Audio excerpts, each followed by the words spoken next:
Spool table. Spool table? Spool table. Spool table! Spool table. It's a table or cart that's on caster wheels and with an umbrella that makes for a mobile table and shade platform that you can bring anywhere. I like to bring mine to my softball games, out to the park, and really anywhere else. I'm an extremely average man, and this is going to be a build video on how I built mine. Let's get into it.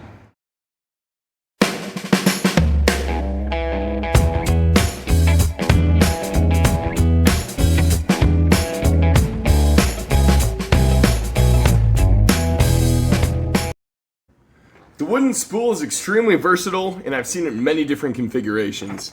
I've seen people use them in an ornamental fashion for the garden. People have made chairs and benches out of them, even shooting bench rests, which I found pretty cool.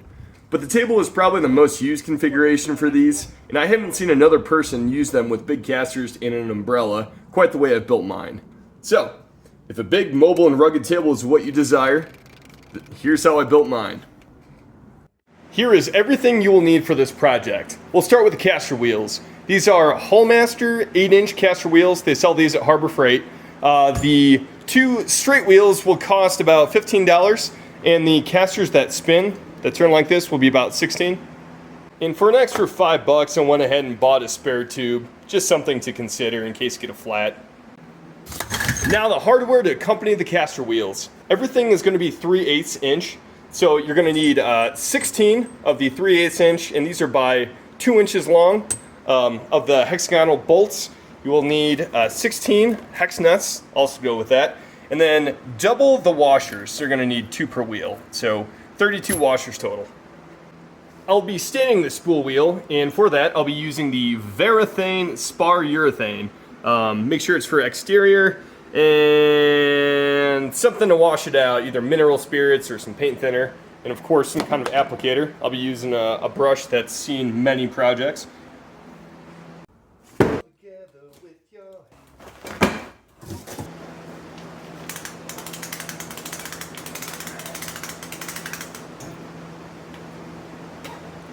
Now when choosing an umbrella, I like the ones that are 9 feet wide. I just think it's a perfect amount of room for the table to span across. I also like the one that you can crank right here.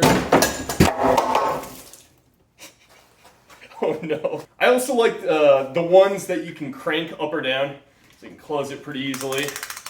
And I also like the ones that have the tilt mechanism right here. They can tilt at an angle. This might be disastrous. Oh yeah, you get the idea. This particular one I bought off Amazon. I'll go ahead and throw it up here on the screen. I also bought a 10-foot thing of 2x6 for the legs of the table. Now you don't have to do this. You could mount the caster wheels directly underneath, but I like having legs on the spool table. 1, for extra stability, and 2, it's easier to push and to haul around. So 10 feet, we'll cut this in half for the 2 legs of the spool table. Also some spare plywood, 2x6, 2x4s will also come in handy on this project. It'll keep the umbrella pole in the middle of the spool a little bit better. You'll kind of see later on in the video what I mean, but some spare wood to have on hand. You also need a box of, I would recommend 3-inch screws. Now this is a big box I already had, but after I'm done making this and editing the video, I'll go ahead and put the amount of screws that I use for this video right here. And last but not least is the spool itself. Now there's a number of places where you can find these spools. Facebook Marketplace and Craigslist come to mind immediately. In fact, I actually bought this off a general contractor on Marketplace who sold me this table for 20 bucks. Often you can find them for free. Often you shouldn't be spending more than 50. Other good places to buy these are going to be from general contractors or electrical companies, because typically what's found on these is a lot of PVC or electrical wire that's wrapped around these spools. And once they're finished with them, they don't have much use for them, so you should be able to find these pretty affordable. Now the dimensions of this spool are 40 inches wide by 24 inches tall by 17, and I believe that 17, as far as I can tell, is the dimension of kind of the inner spool here. So running the tape on it, it's roughly about 17 inches.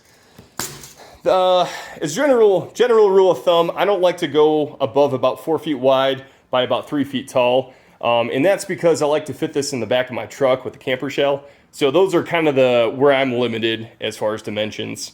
So something to consider.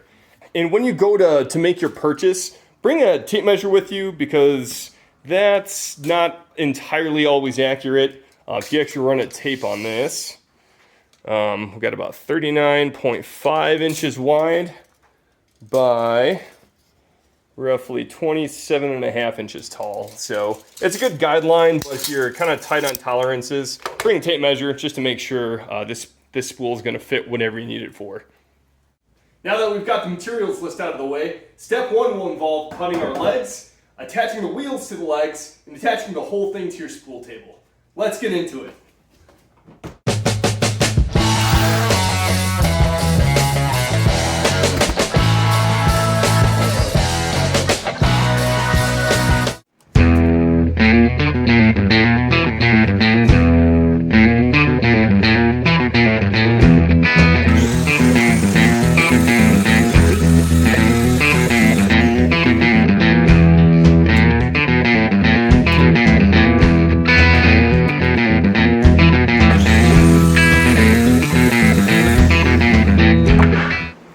Attach the wheels.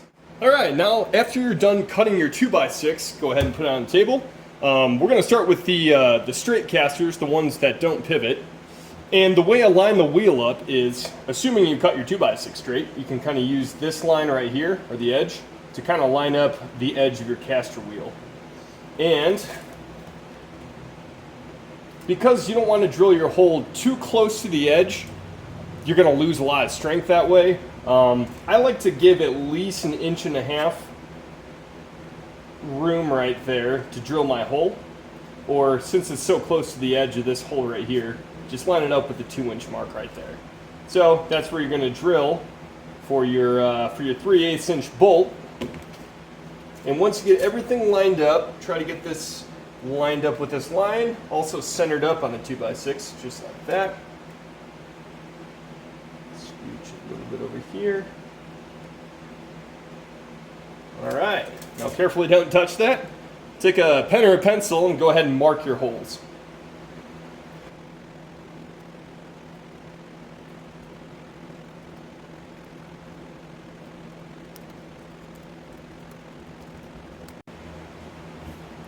There you go. Right in the center of all these is where you're going to drill with a 3/8 inch drill bit. And of course, repeat this procedure for both ends of the 2x6. Now, if you have a drill press, this will make your life a lot easier. However, A, I'm jealous of you, and B, yes, it's on my next tool list at some point. But try your best to line up your drill bit and make sure it doesn't move, because you need these fairly precise. 1, 2, 3, 4. It looks like I punched pretty much right in the middle on every one. So there's not a whole lot of give with these caster wheels, so precision's kind of key here. And of course, repeat the process for the other side as well, for the other wheel. Alright, now after you drill all of your holes, go ahead and take your caster wheel and kind of somewhat line it up over there. And of course, your hardware that you'll need is going to be 4 bolts, 4 nuts, and 8 total washers per caster wheel. And also while doing this, while putting on the wheels, a little convincer, such as a rubber mallet, goes a long way. Alright, so let's go ahead and get these wheels on. So you're going to want a washer, go through the bolt first, and then stick the whole thing through. Another washer on the other side, and your nut.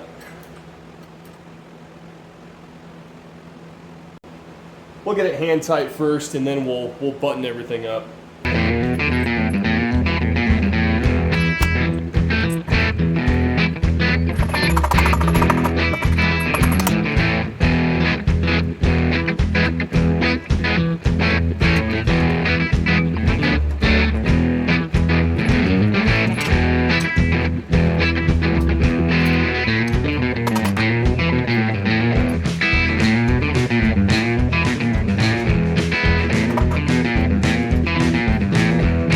Okay.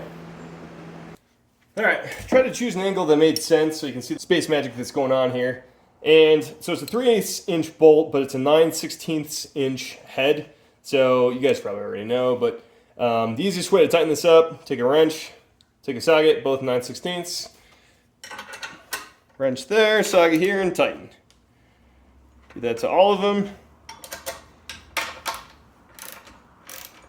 A little bit at a time, just like the lug nuts on a car.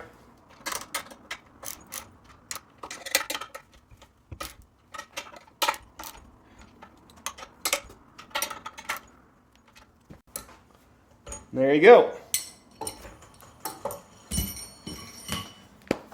Do that to both sides. All right, so you'll repeat the same exact process on the 2x6 with the spinning caster wheels. I'll go ahead and just roll in a montage. I know some people like to see everything kind of laid out, so here you go. One quick note on the rotating caster wheels. I noticed that the base plate is actually a little bit narrower on the edge, but that being said, again, just like the other wheels, make sure kind of the end of the hole right here lines up with the, I'd say about the 2-inch mark. Just so that bolt, that hole that you're going to drill has enough, because you know you're inevitably going to bang the sides up, but it's got enough cushion where it's not going to crack all the way across.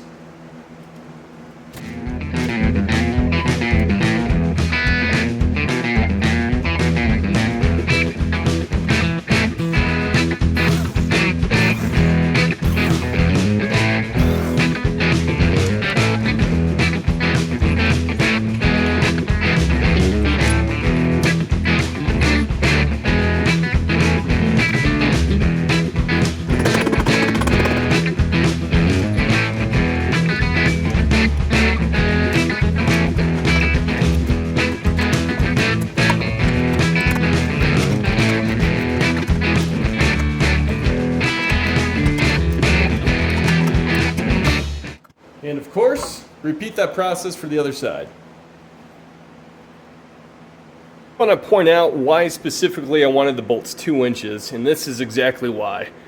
The way the casters spin, there's not a whole lot of clearance underneath there, and with 2-inch bolts, there's just, I mean, it's like perfectly snug for the wheels to still rotate. If you were concerned about the nuts coming loose, it wouldn't be a bad idea to apply a little bit of blue thread locker or some Loctite to the tip of the bolt. In the past, I have bought 2.5 and or 3-inch, but let me show you on my other spool why it kind of sucks. So instead of flipping them, driving in the bolt this way, I couldn't because obviously it would catch while rotating. So I had to flip these upside down and mount them like this, which isn't really a big deal until you spend a lot of time with your spool table. Because this becomes, when you have a lot of people sitting around it, you catch your feet on it, you know, if it's nice outside, everyone's barefoot. You can shred an ankle on there, or it's just not as nice, not as flush. Now that we've cut our legs and we've mounted all our wheels to the legs, next step, go outside, put some stain on the legs and on the spool.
Now, a bit of advice for boards that are either chipped, warped, or they're split, kind of like these two are.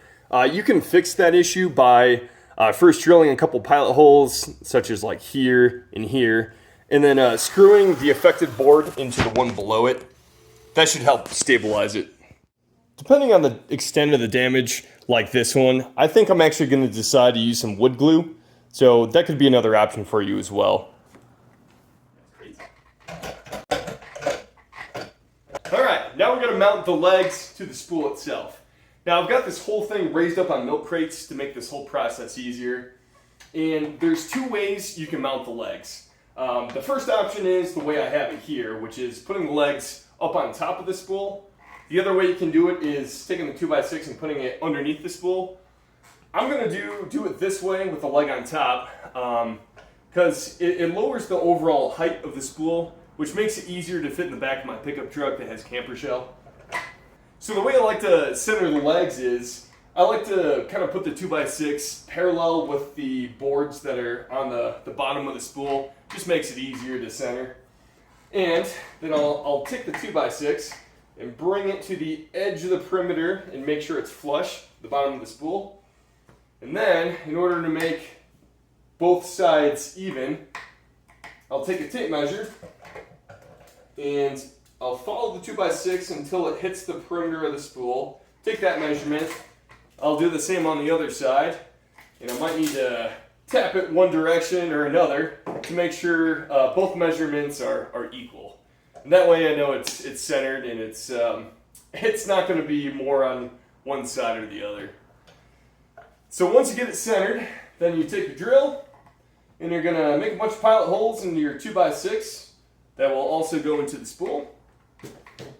Take your screwdriver, screw your 2x6 into the bottom of the spool. And of course, do the same with the other leg on the other side.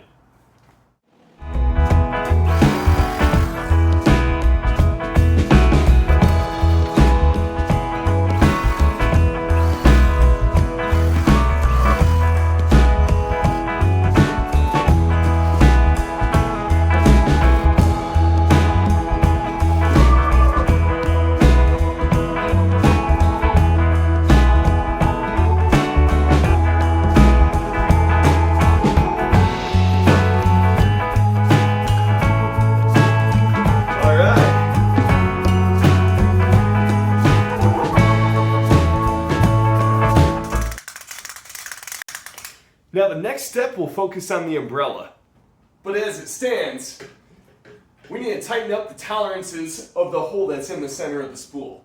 Alright, there's several ways you can do this, but this is one of the easier ways that I can kind of think of. In order to shim up your umbrella pole so it fits nice and tight in the center of the spool. And what I do for that is take a keyhole saw. This is 1.5 inches. It's an easy drill bit attachment, which should be about the same diameter as the pole. I believe this was 1.5 inches as well. Obviously, the tighter the better. And remember those shims I talked about earlier? The idea is to take either like 2 pieces of plywood or a piece of plywood and 2x6 or 2 2x4s, whatever. You're going to drill through one of them, and then you're going to mount the second one underneath, kind of as your base plate. Might see where I'm going with this. And put this on the underside of the spool. So when you put your pull in, it should fit within that hole that you drilled, but stop right at the base plate. So it should hold it in place. And then for the top, all you have to do is take either, again, 2x6 or one of the pieces of the plywood, mount it right on top here, screw it in, maybe 4 screws, and then also with a keyhole, punch in another hole. So that should keep it in place on the bottom as well as on the top. Alright, in the next little segment, I'll just go ahead and throw a montage of me actually doing just that.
that I have a minute before my softball game, I'm going to show you guys how I load my spool into the back of my pickup truck with a camper shell. Specifically, this is my second gen Tacoma. Alright, so the way I do this is line up the spool with the back of your bed, just like that. Spinning caster wheels I like to have closest to the bed of the pickup truck, so kind of up front. And then pretty easy, just going to tilt the spool back until you can get the front wheels onto the tailgate, and then lift it up, push it in.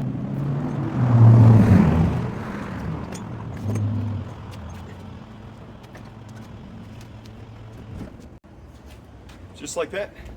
Now obviously this is easier with 2 people, but we're not always so lucky. So if you do it by yourself, just basic rules apply. Lift with your legs, don't hurt your back, that kind of stuff. And then taking it out is just the same exact process in reverse.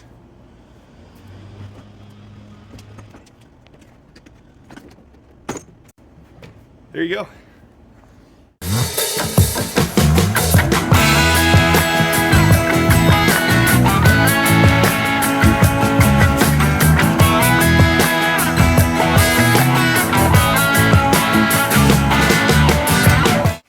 So there you go. And keep in mind, you can customize these however you like. I've seen people put rope lights on the underside of the umbrella. I've also seen people put a little door here in the center, fill it with ice and kind of use it as like a little ice chest or cooler. I've seen people attach like swinging bar stools on the middle section here. I kind of kept mine a little more simple. I consider this sort of the base model, I suppose. Because the more things you add to it, obviously the weight will add up. And I wanted to keep this as portable and lightweight as possible to put in the back of the truck, to take out to the park, and whatever else. So, another consideration would be to add like a collar that clamps onto the umbrella pole here. I didn't do that because A, it's a pretty snug fit as it is, and B, if it's getting that windy, you should be collapsing the umbrella anyway. I mean, it's an Amazon umbrella, it's not exactly gonna withstand a hurricane or anything, so things to consider. But anyways, I hope you guys found that interesting, and hopefully that inspired you to go build your own. I've always kind of had an affection for repurposing these spools, so I thought this would be a fun video to share with you guys. So anyways, I'm an extremely average man, and right now I'm gonna go to the park and celebrate America's birthday. We'll see you next time.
Table. Jesus. It's gonna be in the outro for sure.